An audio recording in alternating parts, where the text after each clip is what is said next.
Hola, ¿qué tal? La semana anterior empezamos a hablar con Ana Fernanda Gudelo, médica pediatra integral. Íbamos dizque a hablar de los niños en pandemia, un tema increíble que hoy sí lo vamos a trabajar, pero fue tan interesante ir mirando esa nueva medicina pediátrica integral, que fue tan chévere ir hablando de un tema, de otro tema, que siempre es enriquecedor. Tengo que confesar que nunca preparo programas, porque realmente perderle la espontaneidad a una conversación, que es como si estuviéramos sentados en la casa, en el sofá en la sala de la casa conversando, y uno no programa qué va a conversar con los amigos, y fluyen de pronto temas tan interesantes y tan agradables, y aquí estamos todos para aprender. Aquí no estamos para decir la última palabra, sino de pronto la primera palabra de una larga conversación que ojalá ustedes sientan interesante y puedan aprender e investigar sobre ella. Estábamos hablando con la doctora Ana Fernanda y estábamos hablando de los niños o las niñas que sexualmente aparecen como bisexuales o no definidos, y le estábamos preguntando a ella qué tanto recibía esos niños o esas niñas en su consulta. Entonces estábamos en ese tema, Ana Fernanda, de qué les estaba pasando a esos niños, a esas niñas, y me estabas hablando entonces un poco de las energías, energía yang y energía yin. Retomemos allí. Bueno, hay hombres, e igual pues niños, que tienen mucha energía yin, entonces es ese niño, ese hombre delicado, suave, tierno, de movimientos muy sutiles, y eso no quiere decir que él sea una persona gay. Igual hay hombres con personalidad muy yang, entonces es el hombre macho alfa, el fortacho, el brusco, ¿listo? Debe haber un balance entre yin y yang, ¿cierto? Pero sí, así también hay mujeres muy yin y muy yang, mujeres suaves, calladitas, y mujeres muy arrolladoras, muy guerreras, muy fuertes, con una personalidad que se lleva por delante pues las diferentes situaciones. Una mujer de estas masculina yang no puede meterse con un hombre yang porque se matan. Yo creo que sí. Tiene que buscar como un equilibrio, sí, y ser consciente de cómo lo maneja, pero diciéndolo en forma muy fuerte, de macho macho nos matamos, o ambos femeninos. Aquí no se pasa mueve, nada. No, la energía se estanca completamente. Claro, no pasa nada allí, creo yo. Pero es interesante, ¿la cultura influye en la construcción de esas energías? Yo creería que sí. Las energías también, hay una herencia, ¿no? Energética.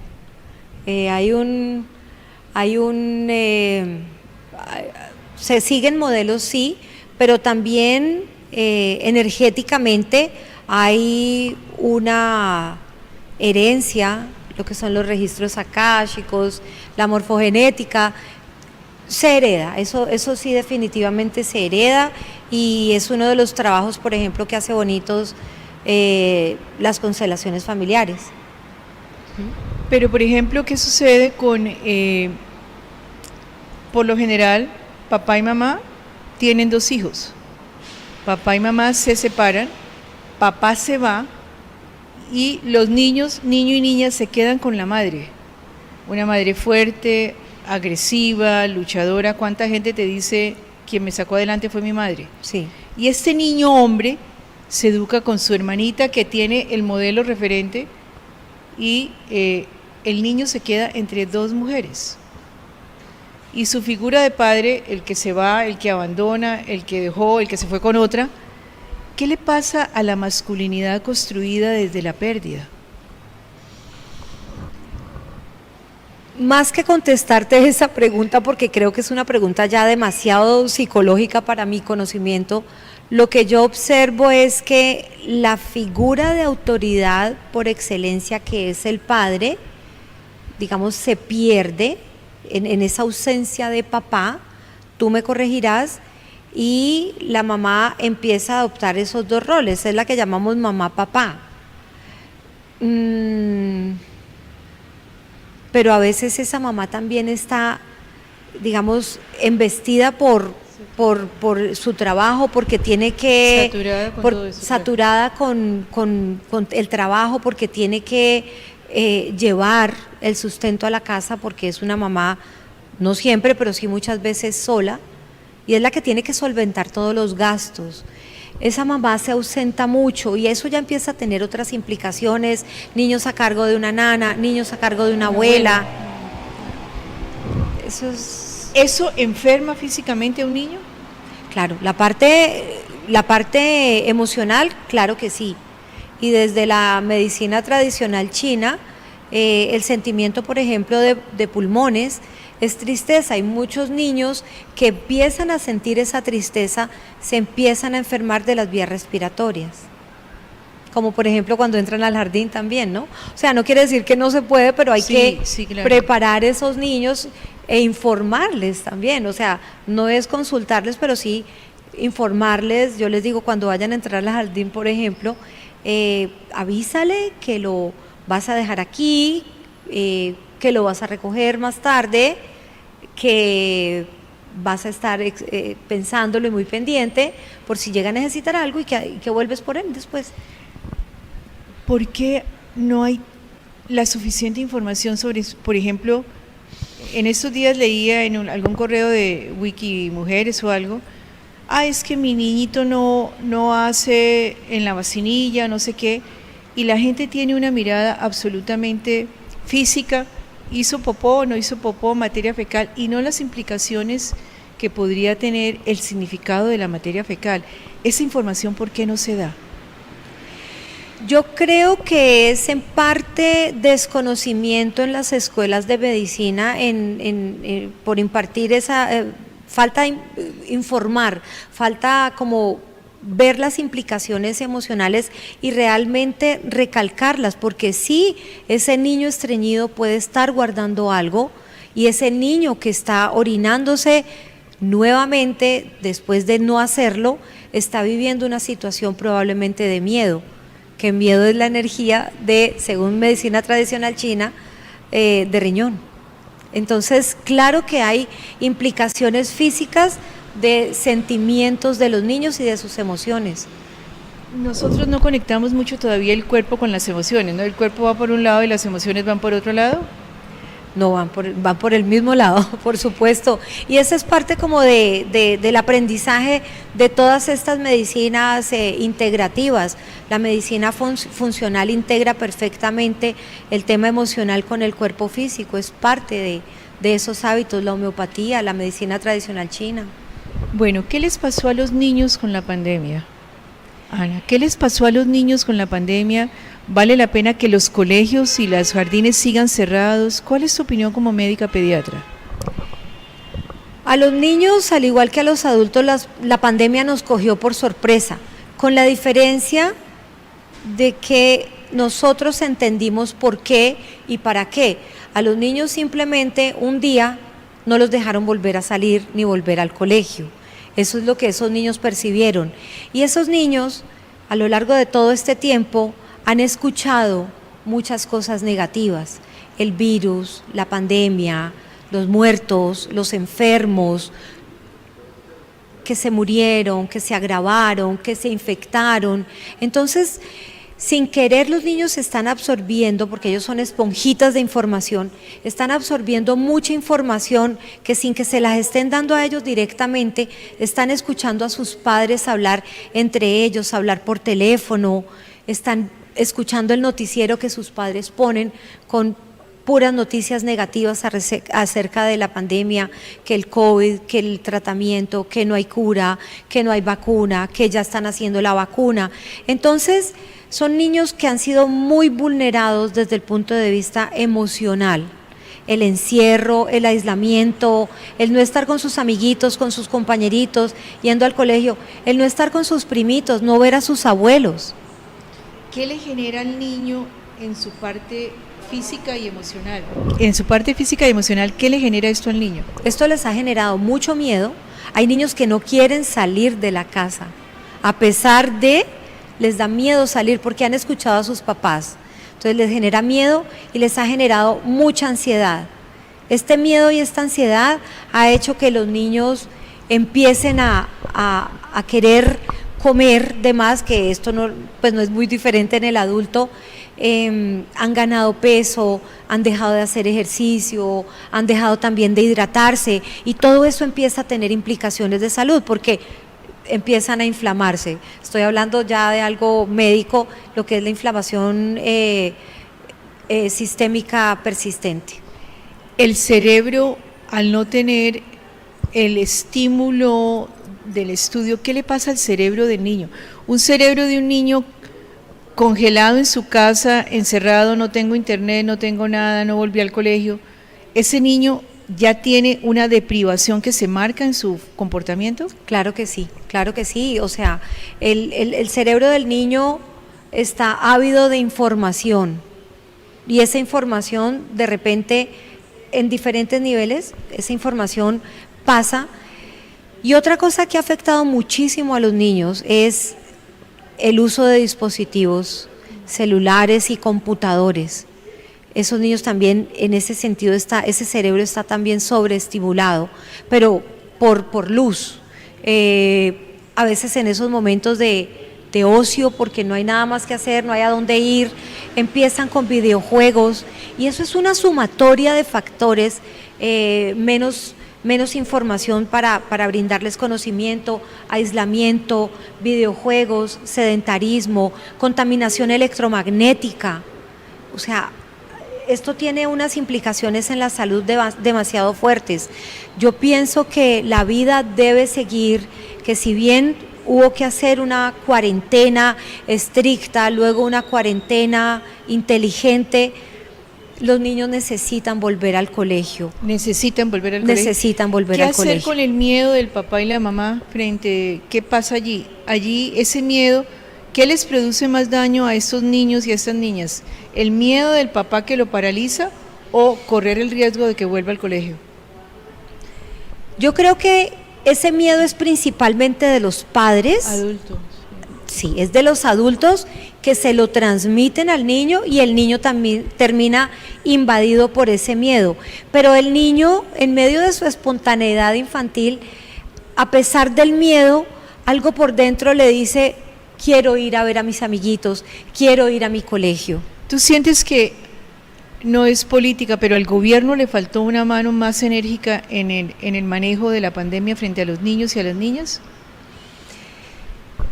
Ay, es tan difícil ahora, tan fácil hablar retrospectivamente. Pero por ejemplo, en este momento debería ser, los papás y las mamás están diciendo voluntarios si quieren volver, debería presionar más el gobierno por el bien de los niños, así como me imagino que sabes que un testigo de Jehová no le pone sangre a su hijo y el gobierno exige que se le ponga para salvar al niño. Sí. Entonces, en este momento, y listo, miremos para atrás, y totalmente respetable, hoy el gobierno debería ser mucho más enérgico, deben de volver al colegio y no ser tan voluntario de papá y mamá. Yo creería que sí, pero necesitamos sin duda tratar a esos papás, tratarles ese miedo y fortalecer las herramientas que todo ser humano tiene para enfrentar la infección por COVID y cualquier otra infección. O sea, sí hay herramientas para uno armarse y enfrentar el COVID en mejores condiciones. Estoy hablando física y emocionalmente. Hay herramientas fortalecerlo. Y claro. ¿No se han dado lo suficientemente, con la suficiente claridad? Yo creo que no, y no se han volteado a mirar y no se les ha dado la importancia como es el tema de hábitos alimentarios, sueño, hidratación, ejercicio, manejo de las emociones. Eso es clave.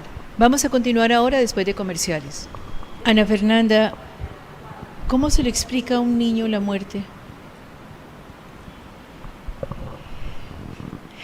Lo primero que a mí me parece muy importante es que al niño hay que permitirle entender que ese ser querido que partió no va a volver, porque a veces los niños guardan como la expectativa, a veces no les dicen la verdad. Entonces lo primero es decirles la verdad, y segundo, según la creencia de cada familia, porque hay personas que tienen creencias religiosas, hay personas que tienen unas creencias muy místicas con respecto a la muerte, y yo creo que cada familia debe manejar esa información de acuerdo a sus creencias, pero lo más importante es hablarles sobre la verdad. Inclusive, me parece que es importante, por ejemplo, con el pacientico oncológico. Yo creo que eso es algo que se tiene que manejar con un equipo multidisciplinario, con un apoyo de psicología, salud mental, pero sí es importante al niño darle la información completa, y yo digo que uno no debe adornarse ni complicarse, sino de una manera sencilla y amorosa, darle la información que en la familia se maneja con respecto a la muerte. Pero allí sería muy importante, si te parece, que no habláramos de la muerte solamente con el muerto allí, sino cómo podemos empezar a hablar de la muerte constantemente, no para asustarlos ni paniquearlos. Los primeros que no hablamos de la muerte somos los adultos. Claro. Se murió el día, nació la noche, se murió la hormiguita, se murió. La palabra muerte, es decir, eso es una cultura que ha desechado completamente la palabra muerte. Entonces, cuando llega la muerte del abuelo, del tío, del vecino, pero si el niño ha manejado un concepto de muerte como de finales y comienzos, posiblemente estará mucho mejor preparado para entenderlo, ¿no? Sí, Así es. Es decir, nunca se habla de la muerte. No. Nosotros, solamente cuando está el muerto al frente, entonces se murió papá, se murió mamá, se murió, y no, la muerte es parte de la vida. Es parte de la vida, pero de eso no se habla. Ya. Ni del principio y del fin, y del inicio y del reinicio, ¿no? Claro, apoyados por las creencias religiosas de cada quien, pero el factor de la muerte, eso ha sido una cultura que ha negado. De las cosas positivas de pronto de la pandemia fue que nos puso frente a la muerte. Claro, nos la puso aquí. O sea que puede ser cualquiera, y nos ayudó a empezar a hablar de la muerte, del más allá, lo que quiera creer cada quien, pero nos ayudó esto. ¿Un niño puede manejar el proceso de la muerte? Yo creo que sí. Ya. Yo creo que sí, yo considero que sí, y hay niños que a veces yo defino como maestros porque tienen como una madurez, pero es una madurez, es como una sabiduría, Sí. que lo dejan a uno realmente gratamente sorprendido. Esa sabiduría la explicaríamos como muchas vidas, si vienen con un grado de madurez mayor en ese momento, tienen un grado de conocimiento a través de muchas vidas. Yo creería que sí, son almas viejas en mi forma de verlo. Ya. Cuando tú hablas con tus pacientes, familia, niños y niñas, y papá y mamá, ¿les golpean tu filosofía de vida? ¿Tu filosofía de pediatra lastima, no, golpea, impacta? ¿En qué sentido mi filosofía? Hey, ¿usted cómo piensa así si yo venía por una médica más tradicional y usted me está hablando de cosas que yo no esperaba encontrar aquí? Ok, generalmente los pacientes que me buscan es porque están buscando algo más. Ese es yo creo que el 99% de ya los llegan pacientes. referidos, por así decirlo. Llegan no van a encontrar referidos, a uno cualquiera, sino que van a buscarte a ti por sí, tu enfoque precisamente. Por mi enfoque. Sin embargo, llega un pequeño porcentaje de pacientes que de pronto me encuentra en internet, entonces llega donde mí, pero cuando yo les hablo de todo este enfoque integral, les gusta mucho, son muy receptivos, y realmente se adhieren, se conectan y se adhieren a continuar en controles. A lo que a veces de pronto los padres les puede generar un poquito de choque es cuando yo trato de darles algunas recomendaciones con respecto a crianza, porque veo padres muy permisivos, con pocas normas, y uno en esa hora y media de consulta alcanza a percibir muchas cosas. ¿Qué les recomiendas, por ejemplo, tips que les puedas recomendar a ese padre totalmente permisivo? Hay papás y mamás que les tienen como miedo al muchachito y no le hablo. ¿Cuáles tips o recomendaciones podrían ser válidas, Ana? Yo les hablo sobre la importancia de establecer normas y límites. Es sano decirles no a los niños. Hay que permitirle a los niños que aprendan tolerancia a la frustración, porque a ese niño que todo le han dicho sí, sí, sí, que todo se lo han resuelto, que cada que se disgusta lo contentan como sea, ese niño no va a conocer nunca en su vida la frustración, y eso está llevando a que tengamos unos niños preadolescentes bastante depresivos, porque se empiezan a encontrar con que la vida no es ese mundo maravilloso, perfecto que sus padres le pintaron.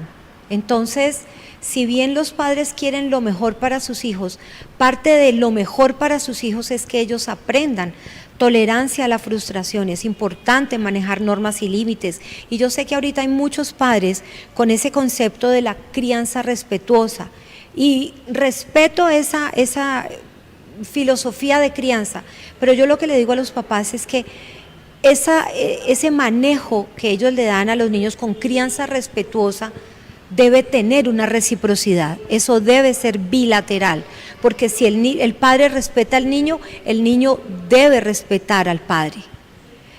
Así como los niños tienen deberes, hay muchos deberes de los niños, también los niños tienen obligaciones, y eso es importante tenerlo en cuenta. Bueno, entonces tips: colocarle límites, no asustarse con un no, ayudarles a manejar la frustración.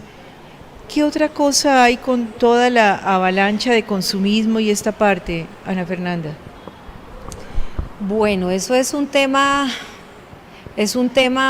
bastante álgido para los padres, porque ahorita desde muy pequeñitos los niños los acostumbran a las marcas, a que si se pone tal ropa tiene que ser de este tipo, tales marcas de tenis.